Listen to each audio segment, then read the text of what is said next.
नमस्कार, आप देख रहे हैं चौपाल समाचार। चौपाल समाचार की हर खबर समाज पर करती है। और आज मैं इस खबर को आपको दिखाने जा रहा हूं। ये खबर संबंधित है सिरखंडी भिट्ठा पश्चिमी पंचायत से, जहां पर हमारे साथ मौजूद हैं इसी पंचायत के निवासी ग्रामीण प्रवीण कुमार जी और साथ में कई सामाजिक कार्यकर्ता ये यहाँ पर मौजूद हैं। और आज हम इनसे बात कर जानेंगे इस पंचायत की स्थिति क्या है। आप दर्शकों को बता दें कि यह पंचायत सूरसंड प्रखंड के अंतर्गत है और सीतामढ़ी जिला में है। ग्रामीण क्षेत्र है, यहाँ बाढ़ भी बहुत सारी मतलब कि बाढ़ ऐसी समस्या होती रहती है। और अभी बाढ़ का समय भी था, कुछ दिन लगे, अभी कुछ ठीक है। यहाँ पर हम लोग चर्चा करेंगे कि पंचायत की स्थिति क्या है, कितनी बेहतर हुई है। खासकर 20 वर्ष जो स्वर्णिम समय रहा पंचायती राज व्यवस्था का, हर 5 वर्ष पर मुखिया जी का चयन हुआ, सरकार ने योजनाएं भेजा, कितना विकास हुआ है, उसी पर हम लोग चर्चा करेंगे।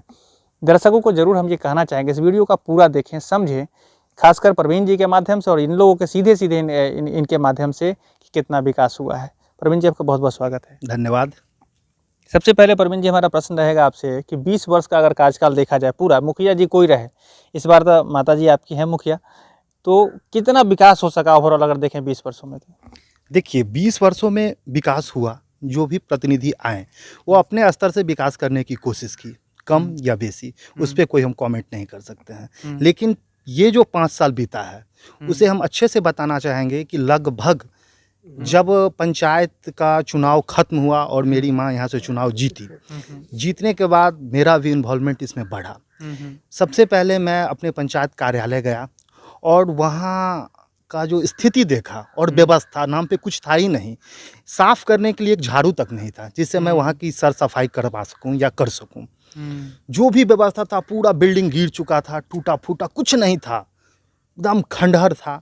वहाँ देखने के बाद मुझे ऐसा महसूस हुआ कि सरकार की जो योजना आ रही थी कि जब तक आपका पंचायत कार्यालय सही नहीं होगा तब तक आप वहाँ कोई काम नहीं कर पाएंगे। बैठने के लिए हम अपने घर से पंचायत नहीं चला सकते थे जैसा और प्रतिनिधि चलाते आए थे। तो हमने सोचा कि सबसे पहले अपने पंचायत भवन को अच्छे से उसको मरम्मत करवाऊँ।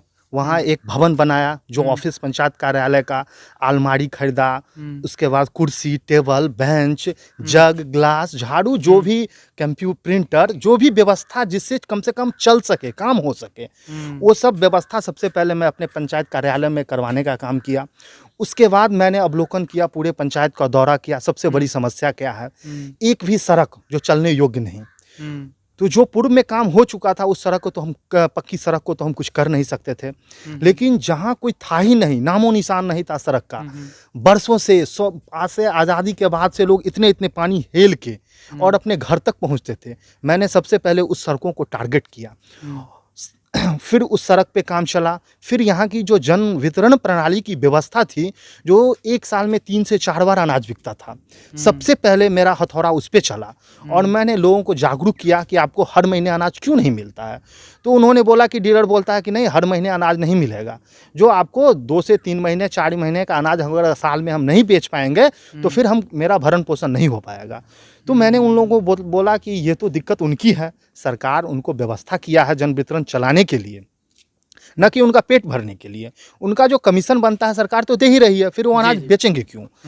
तो हम डीलर के खिलाफ एक्शन में आए और आगे डीलर से पहले बोलें कि नहीं, आप इस व्यवस्था को सुधारिए। उन्होंने कमिटमेंट भी किया कि हम इस व्यवस्था को ठीक से चलाएंगे, लेकिन फिर वही वो अनाज बेचने के चक्कर में लग गए।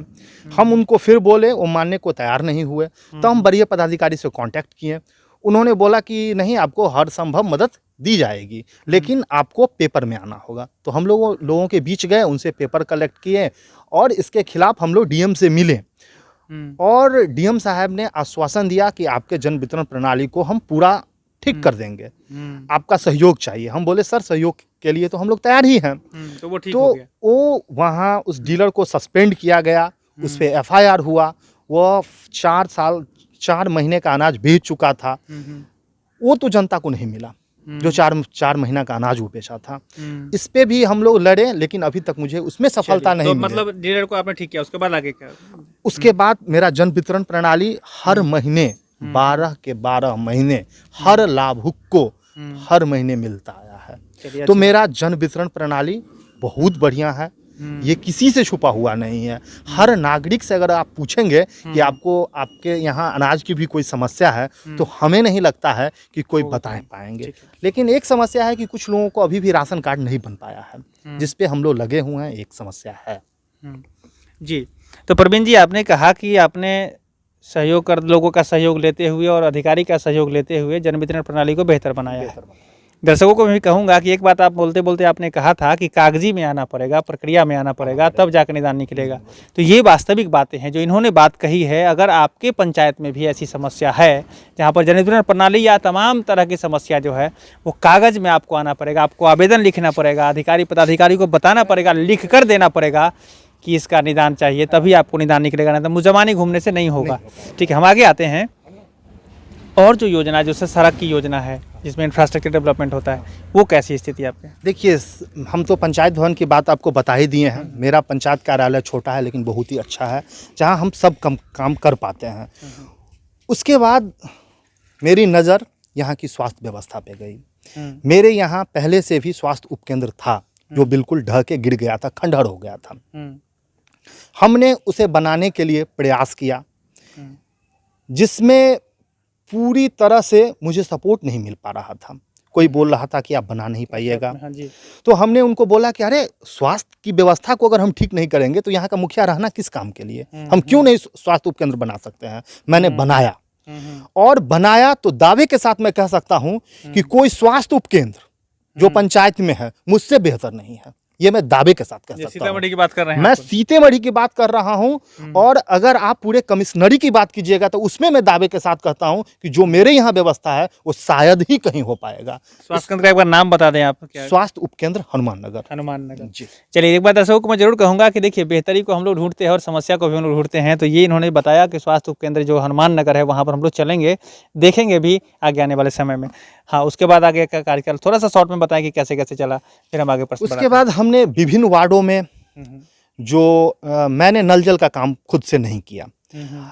जब नल जल पे बैठक हो रही थी तो सबसे पहले हम लोग ही क्वेश्चन किए कि हम लोग कोई टेक्निकल आदमी नहीं है, कोई इंजीनियर नहीं है कि नल जल की योजना को हम चला सकें। इसलिए हमने अपने पंचायत में नल जल का काम खुद से नहीं किया। मेरे यहाँ जो नल जल का काम हुआ है वो पीएचडी के माध्यम से हुआ है, लेकिन वो भी बेहतर काम नहीं है।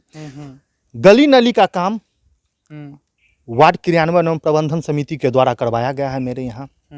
जो आप देख सकते हैं इस सड़क पे भी है, वो वार्ड क्रियान्वयन से ही बनाया गया है।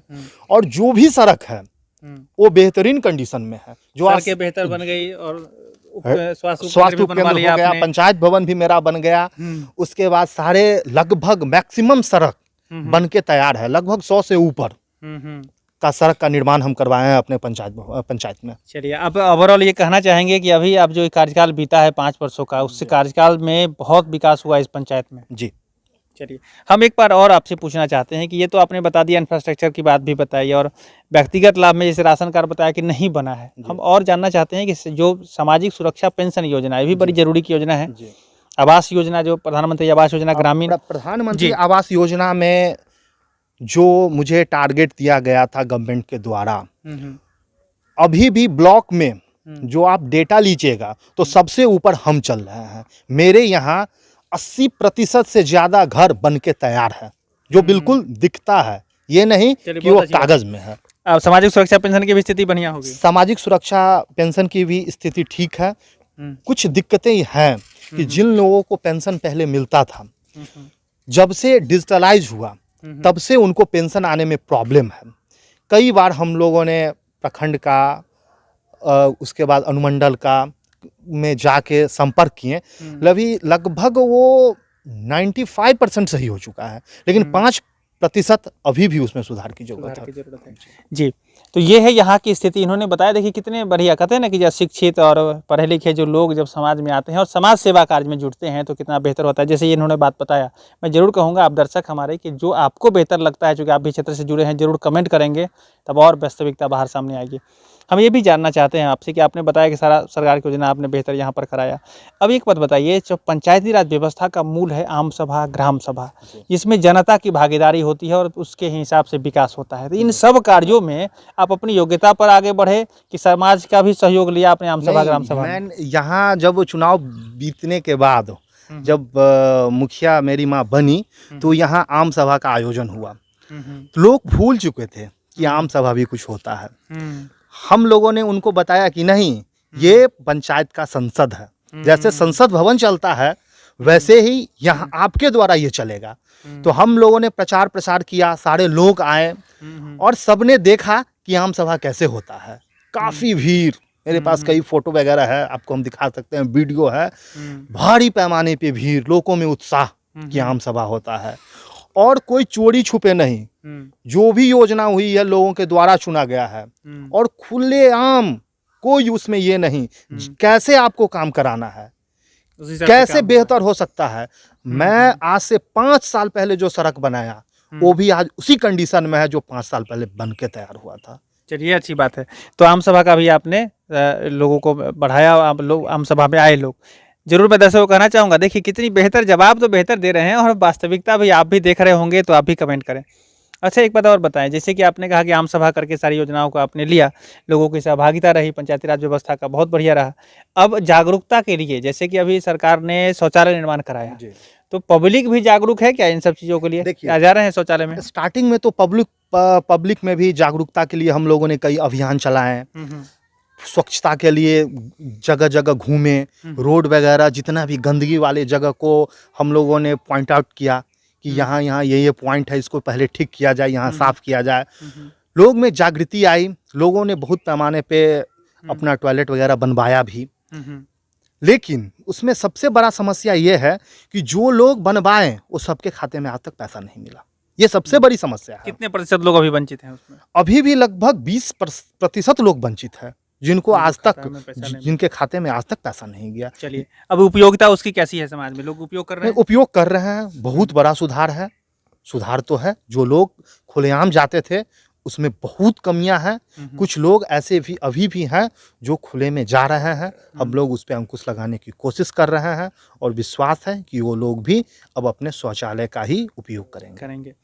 तो देखिए, तो ये बात समाज में ज़रूर मैं दर्शकों को कहना चाहूँगा कि अगर पैसा नहीं आया है 20% लोगों का, तो ये बात गड़बड़ है। और इसको लेकर सरकार के जो भी अधिकारी पदाधिकारी इस कार्यक्रम को देख रहे हैं, ज़रूर यहाँ पर जो पंचायत है, इस पंचायत की व्यवस्था को बेहतर बनाने के लिए जो लोगों ने अपना सहयोग, कहिए कि अपना जो बनवा लिया था शौचालय, उनको पैसा मिलना चाहिए। नहीं मिल रहा है, क्या कारण ढूंढकर उनका निदान निकालना है, क्या आवश्यक है। हम यही कहना चाहेंगे, जब इतनी बेहतर व्यवस्था आपने बनाई, तो ग्राम स्वराज कार्यक्रम आप जानते होंगे, कहते हैं ना ग्राम स्वराज, आपका ग्राम स्वराज, उसके लिस्ट में क्या लगता है आपकी पंचायत आ जाएगा आप इस कार्यकाल में? मेरा तो प्रयास है, हम तो 100% लगे हुए हैं कि मैं उसमें पहुंचूं और मुझे विश्वास है कि मैं पहुंचेंगे। बिल्कुल। चलिए, तो ये भी आखिरी सवाल में इन्होंने बता ही दिया कि ये पहुंचने के लिए तैयारी कर रहे हैं और उसकी जो कैटेगरी है, वो जो क्राइटेरिया है, उसको फुलफिल करें। मैं भी आशा रखता हूं कि आप लोग, हमारे दर्शक, इनके कार्यकाल में जो काम हुआ है, इनकी माताजी के कार्यकाल रहा है, लेकिन इनका भी सहयोग रहा, तो इसमें बेहतर काम हुआ होगा। हम ये बात थोड़ा हम आपसे भी जानना चाहेंगे कि क्या शुभ नाम हुआ आपका? कर्मदेव झा जी। इन्होंने जो बात बताई, आप भी बुजुर्ग हैं, समाज से, सेवा से जुड़े हुए हैं, कितना बेहतर बताया, कितना किया है, वो भी बताएं आप। इसका प्रमाण तो सर आप जहाँ जहाँ जाएंगे हमारे पंचायत में, वहाँ आप खुद देख लेंगे और आप बिल्कुल आश्वस्त हो जाएंगे हमारे तरफ से। जो उन्होंने कहा था जो 100% सही है। आपकी नज़र से हम देखना चाहते हैं आपकी पंचायत को, कितना बेहतर आपकी नज़र में हुआ है? हमारे नज़र में तो ये है, जो आप जिला से मूल्यांकन कर लीजिए, पूरे जिला। ठीक है, तो ये बातें मैं दर्शकों को, आपको भी कहेंगे, हम सारी बात रिकॉर्ड हो रही है और हमारे दर्शक भी सोशल मीडिया के माध्यम से सारी बातों को देखेंगे, तो हम आशा रखेंगे कि काम बेहतर हुआ होगा। अब आखिरी में हम यही जानना चाह रहे हैं, इस बार जो कार्यकाल समाप्त हो गया, अब नया चुनाव, मतलब चुनाव की प्रक्रिया अब चल पड़ी है, इस बार भी कोई उम्मीदवार रहेंगे आपके परिवार से? जी बिल्कुल, मेरी माँ पहले भी थी और आज भी है। आज भी रहेगी। अब इस बार की क्या योजना है आपके पंचायत में, अगर आती हैं वो, तो क्या कुछ करने का प्लान बनाया आपने? देखिए, उसमें मेरा ये प्लान है कि जो भी सड़क है जो पूर्व में बन चुका है, वहाँ नाले का निर्माण बहुत ही आवश्यक है, क्योंकि रोड पे पानी लगा रहता है। ये मैं मुख्य सड़क की बात कर रहा हूँ, ग्रामीण सड़क नहीं, मुख्य सड़क। नाले का निर्माण रहेगा। उसके बाद जो हॉस्पिटल हमने बनाया है, हम उसे एक बेहतर और बड़ा बनाना चाहते हैं।